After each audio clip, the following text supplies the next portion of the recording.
Salam uşaqlar. Əyləşin, əyləşin. Necəsiz, yaxşısınız? Deməli, keçən dərsimiz hara vermişdik evə? Əlamətlərin, bəli, cədvəl şəklində təsviri, lap gözəl. Kim evdə hazırlaşıb? Ay, sağ olun, əhsən. İndi uşaqlar, kim istəyir danışmağı? Yaxşı, sual cavab eləyəyin. Sual cavab eləyəyin, yaxşı.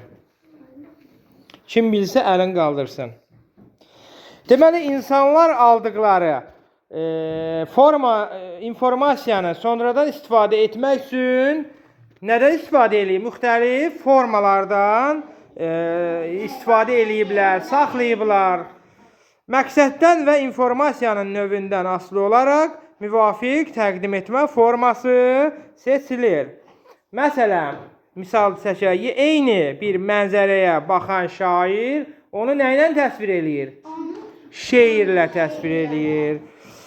Rəssam nə ilə təsvir eləyir? Rəsmlə.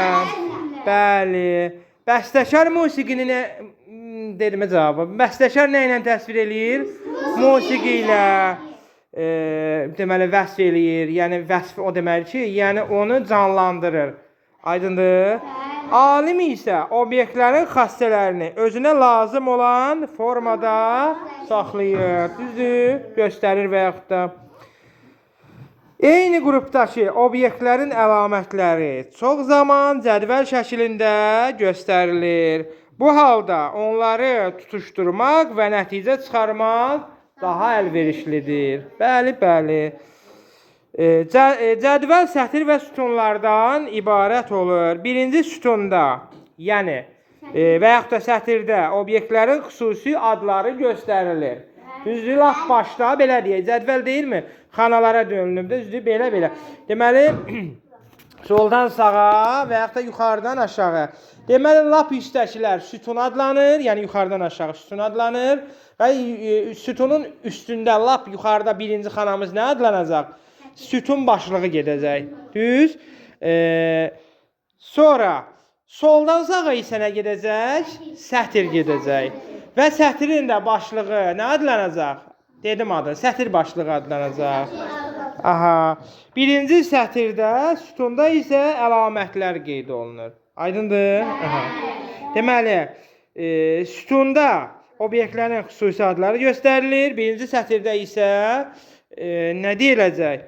Əlamətlər qeyd olunacaq. Kitabınızda belə bir şəkil verilib. Baxın, o cədvəl var ha, 23-də yuxarıda cədvəl. Cədvəlin yuxarısı nə adlanacaq? Cədvəl başlığı. Görürsən, obyektin birinci adı, obyektin ikinci adı, üçüncü obyektin adı və s. Amma yuxarıda sütunda isə nə yazıb? Əlamət 1, əlamət 2. Misal üçün, obyekt 1-ə nə yaza bilərik? Adı nəysənin? Məsələn, Rüqəyyə, ikinci qız, məsələn olsun, Məryəm, sənin adın nədir? Zeynəb, görsən adları düzdür. Aynı əlamətlərə nə yazacaq? Məsələn, boyu, nə bilim, sinifi, kütləsi, kiloz neçədirsə kütlənizi və s. Yaxşı? Hə. Bu şəkildə yəni qeyd eləyəcəyik. Orxan yay tətilində kəndə getmişdi. Orada o hər gün futbol oynayırdı. Tətil tapşırığını yerinə yetirməklə yanaşı 5 yeni kitab da oxumuşdu. Deməli, əlamətləridir də kimin? Orxanın. Deməli, obyekt birimiz Orxan olacaq və əlamətləri onlar olacaq. Məryəm yay tətilini düşərgədə keçirdi. O voleybol oynamağı çox xoşlayırdı. Başı əyləncə elə qarışdı ki, tətil tapşırığını tamam unutdu. Bu da Məryəmin əlamətləri oldu, düzdür? Və s. uşaqlar. İndi biraz yuxarıda bu hissədə yadımdan çıxdı demək, qoy qaydaq ora. Sütun və sətirlərin kəsilməsində nə adlanır? Xana adlanır. Yəni, soldan sağa və yuxarıdan aşağı kəsişənə nə deyildi? Xana deyildi, bəli. Cədvələ uyğun ad verilir. Məsələn, nə cədvəli? Şagirdlər cədvəli, məktəblər cədvəli, ölkələr cədvəli və s. Yaxşı? Aha. İndi uşaqlar, o cədvələ uyğun suallar deyilir.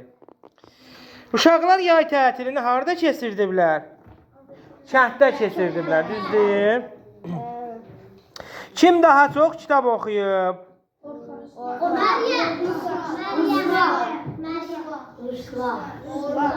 Ruslan. Orxanda 5 dənə oxuyub. Amma Ruslanda 7 dənə oxuyub. Aha. Yay tətilinin tapşırığı kim yerinə yetirməyib? Məryəm. Məryəmə nə dedi? Tənbəl dedi. Dərslərini eləməyib də. Aha. Yay tətilinin ərzində kim şahmat oynayıb? Ruslan. Yay tətilinin ərzində kim tenis oynayıb? Məryəm. Ruslan keçirdi. Yox, bir dəqiqə. Orxan nə eləyib? Futbol oynayıb. Aha. Məryəm voleybol oynayırdı, Ruslan isə şahmat oynayır. Deməli tenis oynayan olmayıb. Vərəqi fırladıq. Növbəti sətrə keçdik. Aha. Deməli uşaqlar, bu cədvələ baxmaqla yuxarıdakı suallara çox asanlıqla cavab vermək olar. Deməli hansı cədvələ? Yuxarıda verilən cədvələ. Yazıb uşaqlar, Orxan, Məryəm və s. Deməli, eyni qrupa daxil olan obyektlərin əlamətlərini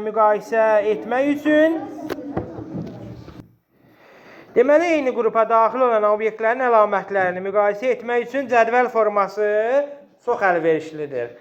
Yəni, sizin, məsələn, 25 nəfər uşaq oturur, 30 nəfər uşaq oturur, 30'una da deyək ki, uşaqdır, uşağın adı və əlamətləridir. Boyu, çəkisi, yaşı, nə bilim, sinifi.